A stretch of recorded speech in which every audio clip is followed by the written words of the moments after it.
Hey, 12.2. 12.2 is labeled transforming to achieve linearity. Transforming to achieve linearity. Okay. So based upon this, based upon the title, what do you think this means?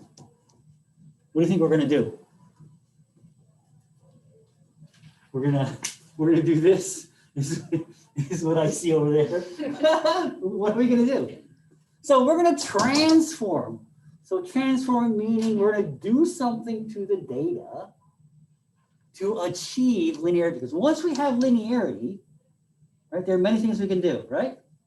We can guess the regression line, we can predict stuff, we can do all kinds of stuff. But all of that is based upon the data had to have a linear relationship, correct? That was one of the very first things, right? Liner, right? L, it had to have a linear relationship. Well, not everything does have a linear relationship. Not everything does that. Let's go to back on the page 795. On the bottom there is that little thing there. What are they plotting here? Braden, what are they plotting here? Okay, so life expectancy. So this is for each what? State, each what? Country. So the different countries in the world, right? And they are plotting them. And so where do you want to be on this? The highest. You want to be highest what? Life expectancy. Okay, so you want to be on the top part. What else? You want to be to the right too, right? You want to have lots of income and live long, correct? Isn't that where you want to be, right? Now, if you look at the data that they're giving you right now, is that a linear relationship? It doesn't look like it, right? It's anything but linear, isn't it, right? Because I mean, it looks like it's kind of, if my axes are like this, it looks to me like it's going like, something look like that, right? Looks like a, I don't know, square root of X type of thing, right? Right? Is what you would look at. That's what it looks like. Okay. So if I have this data, okay, so to transform it, let me flip the page. You see in the middle, there's another scatter plot that takes the same exact data. And how do they transform the data? What do they do?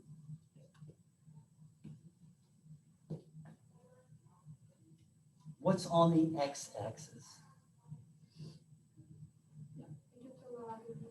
Yeah, so they took the logarithm. They took the logarithm of the explanatory variable, correct?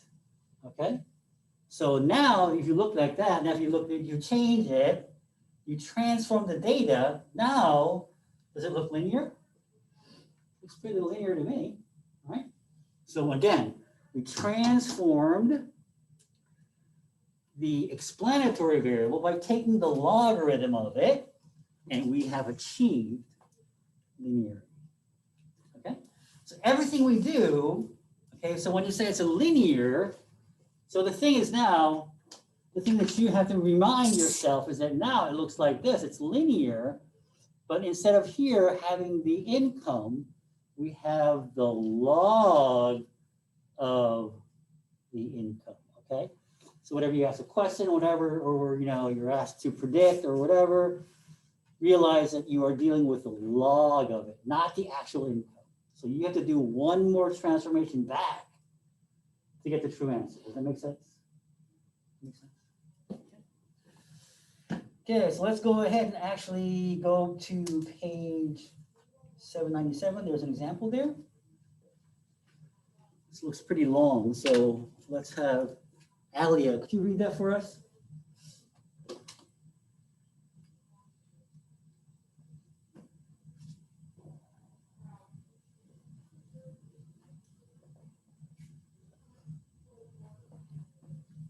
No, Alia? Alia's not awake? Hello? sorry, I'm here.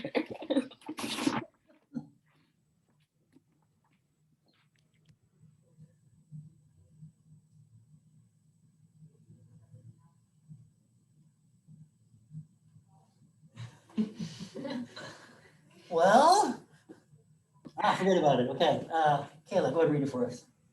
In charge of organizing a fishing tournament in which prizes will be given for the heaviest Atlantic Ocean rod fish caught. You know that many of the fish caught during the tournament will be measured and released. You are also aware that using delicate scales to try to weigh a fish that is flopping around in the moving boat will probably not yield very accurate results. It would be much easier to measure the length of the fish while on the boat. What you need is a way to convert the length of the fish to its weight. You contact the nearby marine research laboratory and provide reference data on the length in centimeters and weight in grams for Atlantic Ocean rockfish of several sizes. Here's a scatterplot of the data. Note the curved form. Okay, thanks.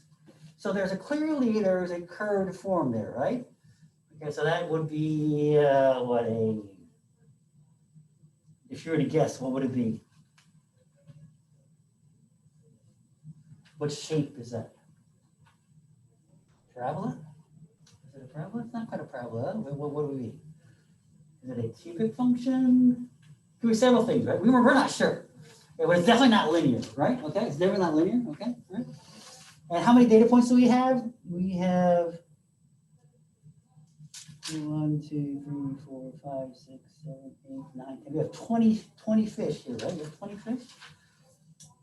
Okay, but that are set up by length versus weight. Okay. Flip the page. If you flip the page, they actually did the transformation there for you, I think. So because the length is one-dimensional and weight, like volume, is three-dimensional, right? That makes sense, right? Okay.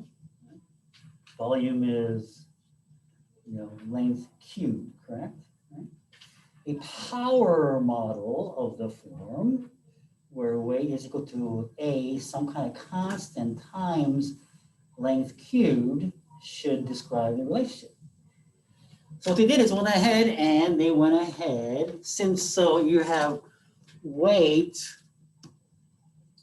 is equal to A times the length cubed, and they went ahead and cubed the length for you.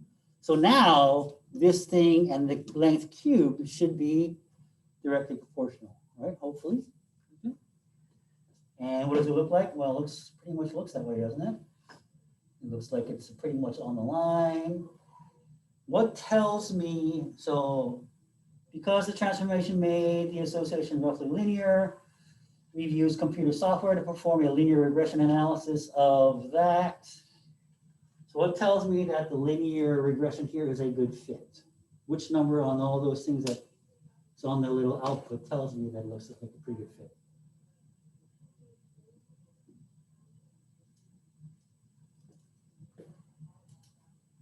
It's not the constant or the length cubed, right? None of that's going to really tell me anything, right?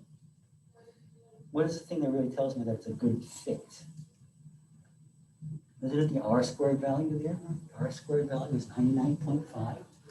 That means the fit is really, really, really tight, right? I mean, it's almost a perfect line, right? 99.95%, right? Okay, so basically what we mean is that we know that the weight, so we have the A value. What is the A value there of all the you things there? What is it? It is the 0.01467774, correct? Right? So this guy here is going to be the 0.01, what is it? 0.014, whatever, right? Then I'm going to have the length cubed.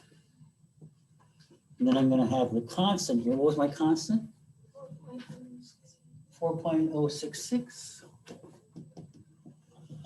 And that's going to be equal to the, so this is the predicting, right? So it's a prediction, so it has to have a hat there, right? It's a prediction, right? Okay, so it's the weight hat. Okay, so that's there. So given the equation, give the equation, that's what we found. Okay, suppose it contains has a fish that is 36 centimeters long. Okay, So if it's 36 centimeters long, where am I going to put that in to predict its weight? Right here, right? So it's going to be 4.066 plus 0.014 times 36 centimeter cubed, correct? And if you do that, you get 688.9 grams. Because that would be the prediction of you think that's how much it's going to weigh, right?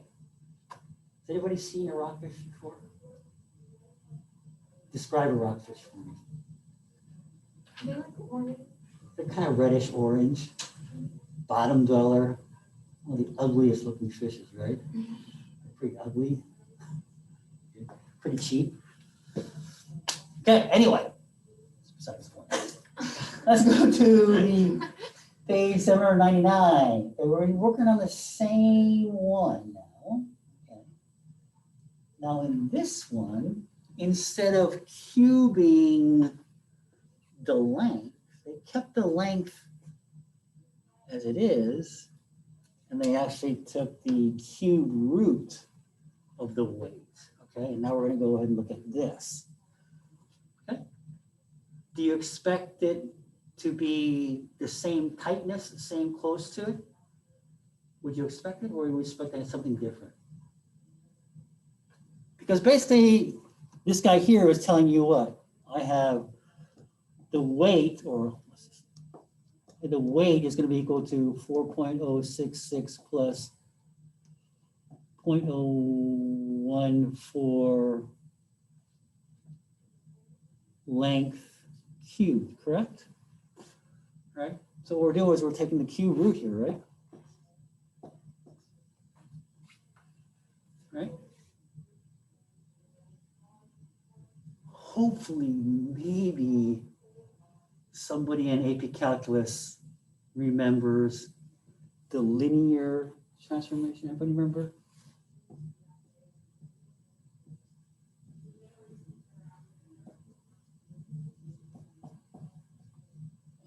Yeah. Does anybody remember this? Kind of rings a bell. So in other words, this is going to be something like 0.014 times 3L plus some sort of constant over here. Okay. In other words, it should have the same linear close tightness, right? But it'll have different numbers, correct? It'll have different numbers, okay? So that's what we expect to see. So let's look at the regression analysis. What do we get? The constant is totally different, which makes sense. It's negative 0.0224. And you have a different A value. A is now 0.2466, correct? Okay, but look at the tightness, 99.8, just about the same, right? 99.5, 90.8, really tight, okay? So in this one, we're given the equation is what? The equation is going to be, for this one, I'm going to have cubes. So I'm going to go cube of the weight, cube root of the weight. Right? Again, this is what we're predicting, okay? Right? And we got, what was the constant there? Negative 0.022 plus the constant, the multiplier was what? 0.2466 times the length. Okay, that's what you're going to use. And blah, blah, blah. So that's A, B, suppose it has, okay, so it's 36 grams. So same thing, we're going to put the 36 in here, right? So here's the thing that you guys are normally going to miss. That you're going to miss if when you do the transformation, what you're going to screw up is like, no, okay, I'm going to put the 36 in here. Let's say multiply by 36. If I do this out, my answer is supposed to be 8.85. 8.856. And you say, okay, that's my answer. That is the weight. And it really isn't the weight, right? What do I need to do to find the weight? I have to cube this guy because the cube root of the weight is this, not the weight. Okay, so you have to cube it again. So I get to get the predicted weight, you're gonna take this guy and just cube it. And if I do that, I get the same thing, or pretty close to the same thing, 694.6, right? So when we did the other way, we predicted it to be what? 688.9, 689 basically, versus this guy is 695. Okay, right? Pretty darn close. Okay. And let's go and stop there for right now. Take a break.